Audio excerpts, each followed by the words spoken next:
जय हिंद दोस्तों। तो पिछली कक्षा में हम लोगों ने क्या पढ़ा था? पिछली कक्षा में क्या पढ़े थे? याद है? कुछ याद है तो कमेंट करो फटाफट। चलिए, बहुत अच्छा। बहुत पिछली कक्षा में हम लोगों ने हड़प्पा के 18 स्थलों का विवरण किया था। कितने स्थलों का विवरण किए थे? तो 18 स्थलों का विवरण किए थे। चूंकि उसमें से सबसे प्रमुख स्थल कौन थे? तो वह मोहनजोदड़ो थे। चूंकि मोहनजोदड़ो से बहुत ही ज्यादा क्वेश्चन बनते हैं, ठीक ना। परीक्षा जैक परीक्षा 2009 से 2020 के बीच वह कौन सा क्वेश्चन है जो मात्र एक ही बार पूछा गया है? उस क्वेश्चन को आज हम लोग पढ़ेंगे। यह क्वेश्चन बहुत ही महत्वपूर्ण क्वेश्चन है, क्योंकि यह क्वेश्चन वर्ष 2016 में पूछा है। 2009 से 2020 के बीच मात्र एक बार पूछा है, वह वर्ष 2016 में पूछा। तो वह कौन सा क्वेश्चन है उसे समझेंगे, उसे पढ़ेंगे। वह कौन सा क्वेश्चन है किसी को पता तो कमेंट करो फटाफट। चलिए देखिए, वह है मोहनजोदड़ो के विशाल स्नानागार। कौन सा क्वेश्चन है? तो मोहनजोदड़ो के विशाल स्नानागार। जी हाँ, मोहनजोदड़ो के विशाल स्नानागार। तो क्वेश्चन रहेगा इस टाइप का कि मोहनजोदड़ो के विशाल स्नानागार पर संक्षिप्त टिप्पणी करें, या फिर मोहनजोदड़ो के विशाल स्नानागार के बारे में आप क्या समझते हैं। तो कंफ्यूज नहीं होइएगा, जो बता रहे हैं समझ लो और इस टाइप से लिख देना। यह क्वेश्चन 5 नंबर का रहता है। यह क्वेश्चन 5 नंबर का रहता है। तो आइए हम लोग क्वेश्चन देखते हैं और इसे पढ़ते हैं, फिर इसे समझने का प्रयास करते हैं। आइए देखिए क्या क्वेश्चन है। मोहनजोदड़ो के विशाल स्नानागार के आप क्या समझते हैं? ठीक, देखते हैं। इसे एकदम बारीकी से समझेंगे, एक एक पॉइंट पर डिस्कस करेंगे ताकि समझने में बिल्कुल दिक्कत ना हो। आइए, मोहनजोदड़ो की प्रमुख विशेषताओं में से एक विशेषता विशाल स्नानागार या सार्वजनिक स्नानागार है। देखो, मोहनजोदड़ो की प्रमुख विशेषताओं में से एक विशेषता जो है वह विशाल स्नानागार भी है, ठीक ना, या सार्वजनिक स्नानागार। सार्वजनिक मतलब सबों का, ठीक ना, सबों का स्नानागार। जी हाँ, तो वह मोहनजोदड़ो को विशेष दर्जा मिलता है, ठीक ना। विशेष दर्जा मिलता है तो किसके बारे में विशेष दर्जा मिलता है? तो वहाँ की स्नानागार के बारे में, ठीक ना, वहाँ के स्नानागार के बारे में। चूंकि वहाँ की मोहनजोदड़ो का जो व्यवस्थाएं थी बहुत ही सुदृढ़ व्यवस्थाएं थी, बहुत ही सुदृढ़ व्यवस्थाएं। इसलिए मोहनजोदड़ो का नाम इन 18 स्थलों का जो विवरण किए उनमें से सर्वप्रथम जो नाम आए वह मोहनजोदड़ो का ही आए। तो वहाँ की विशेषताओं में क्या क्या शामिल थे? तो फिलहाल अभी हम स्नानागार के बारे में ही चर्चा करेंगे। तो मोहनजोदड़ो की प्रमुख विशेषताओं में से एक विशेषता विशाल स्नानागार भी है। ठीक, ऐसा अनुमान है कि, ठीक ना, एकदम समझो आराम से, ऐसा अनुमान है कि वह स्नानागार धार्मिक अवसरों पर आम जनता के नहाने का प्रयोग में लाया जाता था, ठीक ना। ऐसा अनुमान लगाया जाता है कि वहां पर जो तालाब था, स्नानागार यानी कि तालाब जो था, वह जो है ना धार्मिक स्थलों पर आम जनता को नहाने के लिए, ठीक ना, आम जनता को नहाने के लिए प्रयोग में लाया जाता था, ठीक ना। तो कब प्रयोग में लाया जाता था? जैसे मान लेते कि छठ पूजा होता है तो वह कहाँ होता है? तालाब के किनारे या नदी के किनारे, ठीक ना।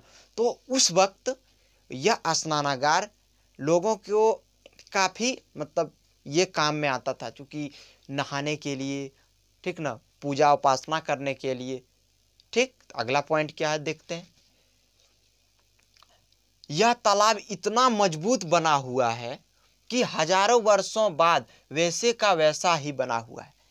लगभग सिंधु घाटी सभ्यता जो है वो लगभग 5000 वर्ष पुरानी सभ्यता है, और यह सभ्यता के अंतर्गत ही यह विशाल स्नानागार आते हैं। चूंकि जब पुराविदों ने इनका खोज किया, खोजकर्ता ने जब खोज किया तो बता रहा है कि इतना दिन पुराना हो जाने के बाद भी यह स्नानागार बिल्कुल वैसा का वैसा ही बना हुआ है, ठीक ना। सोच सकते हो आखिर में इसमें किस प्रकार का ईंट दिया था, किस प्रकार का सीमेंट दिया था जो वैसा का वैसा ही बना रह गया। क्या बात जो है समझ में आ रहा है ना? चलिए, बहुत अच्छी बात है। तो क्या बता रहा है? वैसे का वैसा ही बना हुआ है, ठीक। इस विशाल स्नानागार का जलसाय दुर्ग के टीले में है, ठीक ना। अब पूछ रहा है कि इस स्नानागार के लिए तो कोई स्थान तो जरूर होगा, या बिना स्थान बिना नाम के तो वो हो ही नहीं सकता है, ऐसा संभव ही नहीं है। तो वह जो है स्नानागार कहाँ पे स्थित था, तो दुर्ग के टीले में स्थित था, ठीक ना। कहाँ स्थित था, दुर्ग के टीले में स्थित था। समझ रहा बात को, चलिए बहुत अच्छी बात है, समझ में आ रहा है। चलिए सोहित का क्या कमेंट है, ठीक है सोहित, ठीक है हम समझ गए। चलिए तो कहाँ पे स्थित था स्नानागार, दुर्ग के टीले में। यह जलसाय कहाँ स्थित था, तो दुर्ग के टीले में बना हुआ था यह स्नानागार, ठीक। चलिए आगे देखते हैं। यह विशाल स्नानागार एक विशाल आंगन में बना हुआ था, जिसके चारों ओर गलियारा था, ठीक ना, जिसके चारों ओर गलियारा था। यह विशाल स्नानागार जो था ना, एक बता रहे कि आंगन में बना हुआ था। अरे बाप रे, ये आंगन में कैसे बन सकता है, इतना बड़ा स्नानागार आंगन में बनेगा, नहीं। और फिर क्या बता रहा है, इसके चारों ओर गलियारे थी, ठीक ना, इसके चारों ओर गलियारा था। गलियारा मतलब गली नहीं समझ लेना, ठीक ना, बाउंड्री समझ रहा है ना, हाँ बाउंड्री। चलिए बहुत अच्छी बात है। तो इसके चारों ओर क्या थे, तो बाउंड्री बना हुआ था, ठीक ना। बाउंड्री बन गया ना, तो बीच में क्या होगा, आंगन जैसा हो जाता, जैसे घर बनता है। ये देखो अपना ट्रिक से लिखे बाबू, अपना दिमाग से लिखे, ताकि किताबी भाषा से लिखे नहीं है।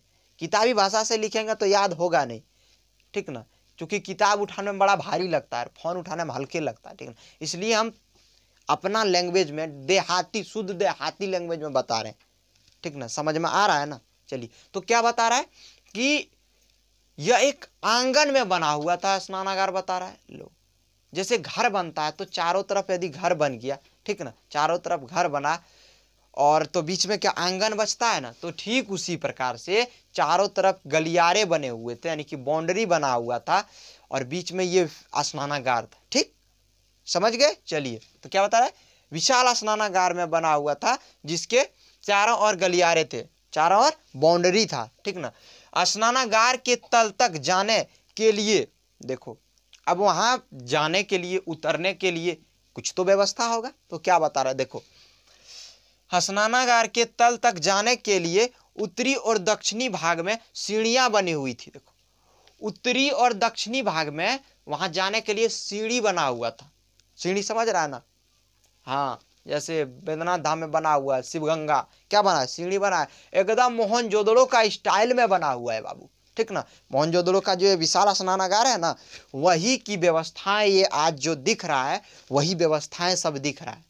जब इसके नगर नियोजन के बारे में पढ़ेंगे, नगर की व्यवस्थाएं पढ़ेंगे, तो उसमें सारा चीज पढ़ेंगे, ठीक ना, कि सड़क की क्या व्यवस्थाएं थी, वहाँ पे मकान किस ढंग से बनता था, और मतलब वहाँ की स्वच्छता ये वगैरह क्या था, ठीक ना, सबके ऊपर चर्चा करेंगे। लेकिन अभी हम लोग चर्चा फिलहाल स्नानागार के बारे में करो।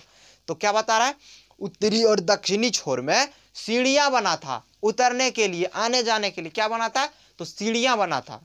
कौन से दिशा में सीढ़ियां बना था, तो दक्षिणी और उत्तरी छोर में सीढ़ियां बना था। जी हाँ, अब अगला देखते हैं, सीढ़ियां तो बन गया, अब उसके बाद पूरब और पश्चिम में क्या होता था, दोनों साइड तो सीढ़ी बन गया, दो साइड बचा ना, पूरब और पश्चिम बता, उत्तर और दक्षिण में क्या था, सीढ़ी बना था। पूरब में क्या था देखते हैं, और पूरब दिशा से पाइपों की सहायता से सिंधु नदी से पानी लाया जाता था।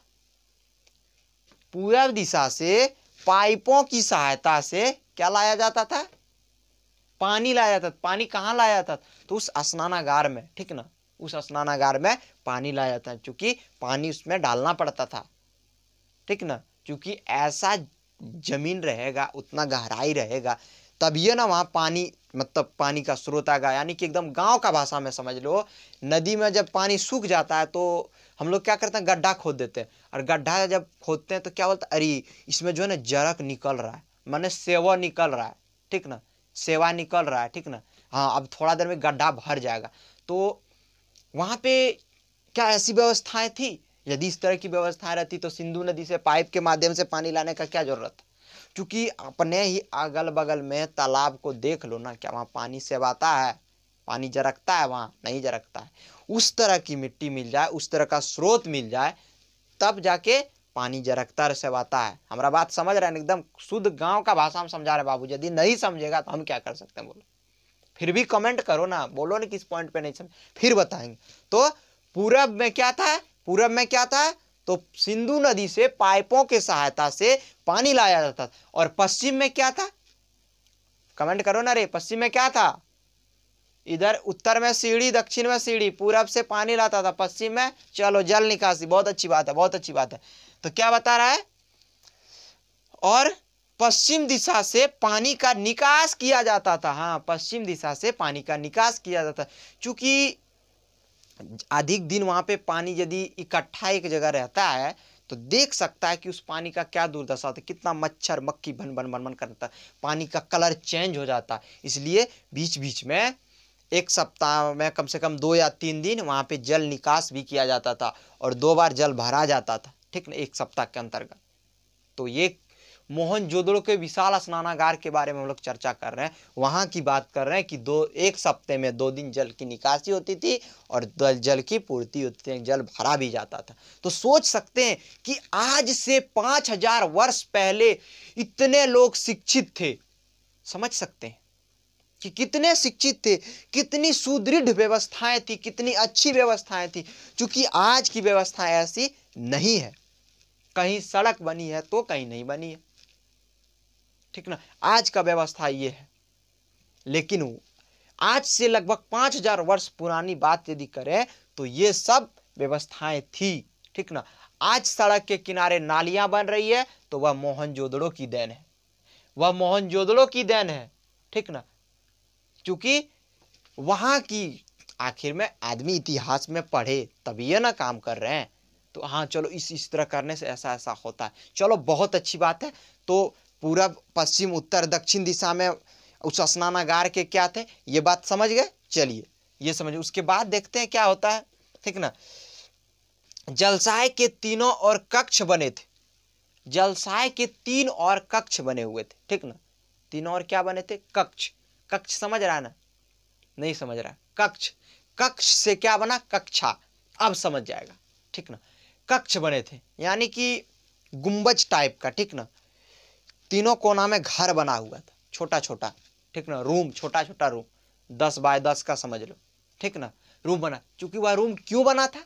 क्योंकि नहा के कपड़ा बदलने के लिए, ठीक ना, कपड़ा चेंज करने के लिए, यदि बारिश हो रहा है तो वहां बचने के लिए, धूप है तो बचने के लिए, इसलिए ये बना था।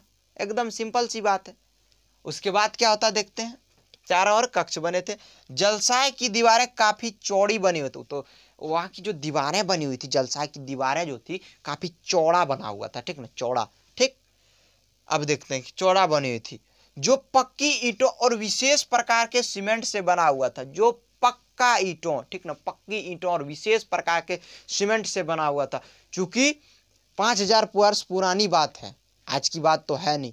और वहां पे जब पहुंचे पुराविद खोजकर्ता तो देख रहा है अरे बाप रे बाप, ये विशाल स्नानागार जो है ना ये आज की तो है नहीं, लेकिन वैसे का वैसा है। तो उसमें ऐसा क्या लगाया था? तो बता रहा है क्या, पक्की ईंटें, ठीक ना, और विशेष प्रकार के सीमेंट का उपयोग करके उस विशाल स्नानागार को तैयार किया गया था, ठीक। यहां में समझने में कोई दिक्कत नहीं। चलिए अब देखते हैं उसकी गहराई क्या था, चौड़ाई क्या था, लंबाई क्या था, उसके बारे में जान लेते हैं, ठीक ना।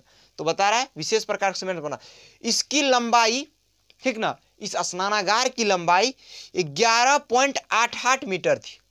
इसकी लंबाई 11.88 मीटर, ठीक। चौड़ाई 7.01 मीटर, 7.01 मीटर, और गहराई 2.43 मीटर, गहराई 2.43 मीटर थे। समझ गए? मोहनजोदड़ो के विशाल स्नानागार के बारे में मैं उम्मीद करता हूं आप सबों से कि आप सब बहुत ही अच्छा तरह से समझ गए होंगे। समझ गए तो फटाफट कमेंट कीजिए, या नहीं समझे, किस पॉइंट पे नहीं समझे, मैं फिर से चर्चा करूंगा। चलिए बहुत अच्छी बात है, बहुत अच्छी बात है। तो दोस्तों यदि यह क्वेश्चन आ जाए तो आप लोगों को छोड़ना नहीं है, परीक्षा में लिख के आना है, अच्छा प्रदर्शन बनाना है, ठीक। तो दोस्तों मैं आप समझ से उम्मीद करता हूं कि आप सब ये क्वेश्चन समझ गए होंगे। तो दोस्तों वीडियो यदि अच्छा लगा हो तो जरूर लाइक करें। साथ में जिन भाइयों बहनों ने चैनल को मेरा सब्सक्राइब नहीं किया है, बेल आइकन दबाकर चैनल को सब्सक्राइब कर लें। दोस्तों धन्यवाद, आप सबों का बहुत बहुत धन्यवाद, बहुत बहुत धन्यवाद।